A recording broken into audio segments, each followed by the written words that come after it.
திரிஷா விஜயோட அந்த திருமணத்துக்கு போனது ஒரு பெரிய அளவுல சர்ச்சையாகி இருக்கு. கடுமையான விமர்சனத்துக்கும் உள்ளாகி இருக்கு. திரையுலகை சேர்ந்த பல பேரை அது குறித்தெல்லாம் காட்டமா விமர்சனம் பண்ணியிருக்காங்க. சமுத்திரக்கனியா இருக்கட்டும், அமீரா இருக்கட்டும், இன்னும் பல பேர் இப்படி கருத்து சொல்லியிருக்காங்க. அந்த அடிப்படையில் திரிஷா குறித்து பார்த்திபன் வந்து சொன்ன கருத்து அவர் தரப்பில் நியாயம்னே நம்ம எடுத்துக்குவோம். ஆனா அதே பார்த்திபன் திரிஷாவிடம் இருந்து ஒரு எதிர்வினை வந்த பிறகு அடுத்த நாளே ஒரு அந்தர்பல்ட்டி அடிக்கிறார். என்னன்னா, எது நடந்ததோ அது தவறாகவே நடந்தது. அதாவது கீதா உபதேசத்தை அப்படி உல்டா பண்ணி அவர் பேசுறாரு. ஏன்னா எது நடந்ததோ அது தவறாகவே நடந்தது, தவறாகவே நடந்து முடிந்தது அப்படிங்கிறதெல்லாம் போட்டு நான் வந்து இந்த இதை பண்ணது தவறு அப்படிங்கிற ஒரு அர்த்தத்தில் வந்து அவர் வந்து ஒரு விளக்கம் கொடுக்குறாரு. அது எல்லாருமே பார்த்துருப்பீங்க.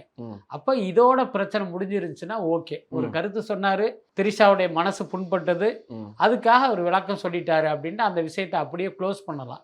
ஆனால் அதுக்கு அப்புறம் பார்த்தீங்கன்னா அவர் ஏதோ ஒரு ஷூட்டிங் நடத்துகிற மாதிரி நிறைய ப்ராப்ஸ் எல்லாம் வச்சுக்கிட்டு ஒரு வீடியோ போட்டு அதுக்கு ஏதோ அந்த டயலாக்கெல்லாம் மியூட் பண்ணி ஒரு டீசர் மாதிரி வெளியிட்டு அதுக்கப்புறம் ஒரு வீடியோ வெளியிட்டது இருக்குல்ல, அதுதான் இப்போ நான் சொன்னதை உறுதிப்படுத்துகிற விஷயம். இவர் ஒரு பப்ளிசிட்டி விரும்பி, என்ன இவர் வந்து அந்த பப்ளிசிட்டியில் ருசி கண்டவர் அப்படின்லாம் நான் சொன்னதுக்கான காரணம் வந்து இந்த வீடியோ தான்.